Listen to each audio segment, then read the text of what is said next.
अंग्रेजों की गुलामी से साल 1947 में आजादी मिलने के बाद से भारत की पॉपुलेशन में हर साल बढ़ोतरी देखी गई है।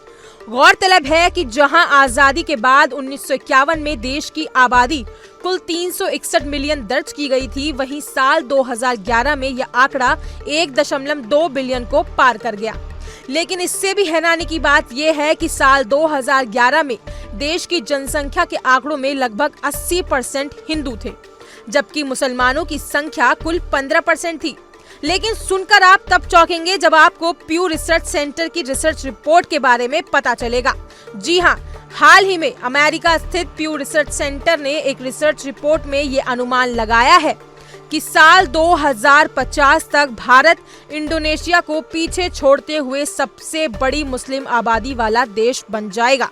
वहीं एक दूसरी the future of world religions जनसंख्या वृद्धि अनुमान साल 2010 से साल 2050 एक रिसर्च रिपोर्ट में अनुमान लगाया है कि सबसे बड़ा मुस्लिम आबादी वाला देश भारत के बन जाने के बाद 2050 तक इंडोनेशिया 247 मिलियन मुसलमानों के साथ तीसरे नंबर पर आ जाएगा। वहीं पाकिस्तान 273 मिलियन के साथ दूसरी सबसे बड़ी मुस्लिम आबादी वाला देश होगा।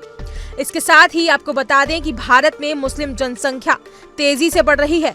इस समय देश में लगभग 311 मिलियन मुसलमान होने की उम्मीद है, जो वैश्विक मुस्लिम आबादी का 11% है। प्यू रिसर्च सेंटर की रिपोर्ट में लगाए गए अनुमान के मुताबिक देश में मुस्लिम जनसंख्या की वृद्धि होने के बाद भी भारत हिंदू धर्म का सबसे बड़ा धार्मिक समूह बना रहेगा, क्योंकि भारत में हिंदू, इस्लाम, ईसाई, बौद्ध, जैन, पारसी और सिख जैसे विभिन्न धर्मों के पालन करने वाले लोग रहते हैं। साल 2000 में लगभग 94% हिंदू भारत में रहते थे।